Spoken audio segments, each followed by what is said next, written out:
আজকে একটা cinema review করব। এই সিনেমাটা হচ্ছে মালায়ালাম ইন্ডাস্ট্রির নতুন একটা সিনেমা সূক্ষ্মদর্শিনী, পাতি বাংলায় হচ্ছে সূক্ষ্মদর্শিনী। তো আমি বলবো এই সিনেমাটা তোমরা অবশ্যই দেখো, ভুল করো মিস করো না।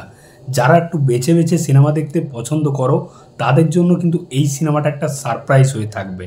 তো এই সিনেমার গল্পটা নিয়ে একটু কথা বলি। তার আগে বলি এই সিনেমাতে লিড চরিত্রে আছে নাজরিয়া নাজিম, যে ফাহাদ ফাজিলের বউ, এবং বাসিল জোসেফ, যে একজন মালায়ালাম ডিরেক্টর কাম অ্যাক্টার। এটা তার প্রথম অ্যাক্টিং করা সিনেমা, আমি দেখলাম দুর্দান্ত অ্যাক্টিং করেছে। যাই হোক, তো সিনেমার গল্প নিয়ে এবার একটু কথা বলি। তো এই সিনেমার গল্প হচ্ছে নাজরিয়া নাজিম যে ক্যারেক্টারটা প্লে করছে, এই মেয়েটার চোখ খুব শার্প, মানে খুব কৌতূহলী একটা মেয়ে, এরকম একটু গোয়েন্দা টাইপের বলতে পারো। এবার সে একটা জায়গাতে থাকে, তার বাড়ির সামনে একটা বাড়ি আছে, সেখানে ভাড়াটিয়া হিসাবে দুটো ক্যারেক্টার থাকতে আসছে। সেটা হচ্ছে বাসিল জোসেফ এবং তার মা। হয়তো ভাড়াটিয়া হিসাবে থাকতে আসছে, বা হয়তো তাদের আদি বাড়ি ছিল, অনেকদিন ছিল না, তারপর হয়তো শিফট করেছে তারা। যাই হোক, তো তারা সেখানে থাকতে আসছে।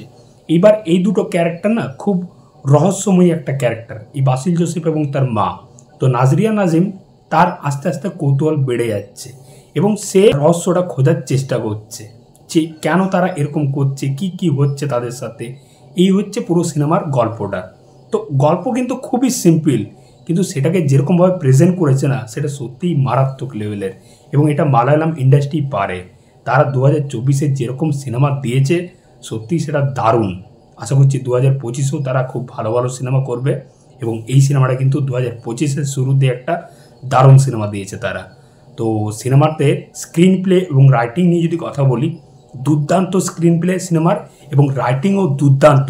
মানে স্টার্টিং টু দ্য এন্ড তোমাকে কিন্তু বোস করে রাখবে সিটে, তুমি সিনেমাটা ছেড়ে উঠতে পারবে না। এবং লাস্টের যা টুইস্টটা, সেটা জাস্ট চমকে দেওয়ার মতো।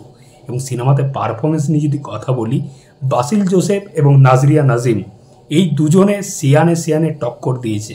কারোকে আমি আগিয়ে রাখতে পারবো না, দুজনে ফাটিয়ে অভিনয় করেছে।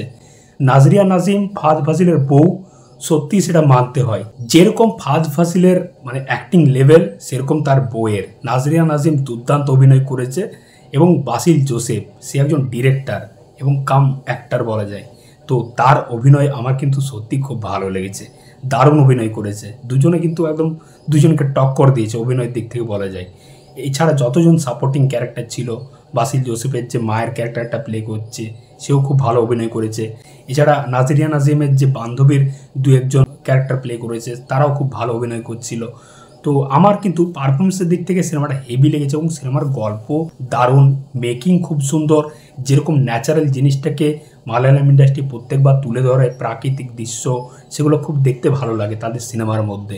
এবং এই সিনেমার ব্যাকগ্রাউন্ড মিউজিক নিয়ে যদি কথা বলি, ব্যাকগ্রাউন্ড মিউজিকও কিন্তু খুব ভালো, খুব সুন্দর। তো আমি বলবো ওভারঅল এই সিনেমাটা দারুণ একটা সিনেমা, তোমরা ভুল করো মিস করো না। সূক্ষ্মদর্শিনী খুব ভালো একটা সিনেমা। তো চললাম, আবার দেখা হচ্ছে পরের ভিডিওতে। চ্যানেলে নতুন হয়ে থাকলে অবশ্যই চ্যানেলটিকে সাবস্ক্রাইব করে রাখো। চললাম বস।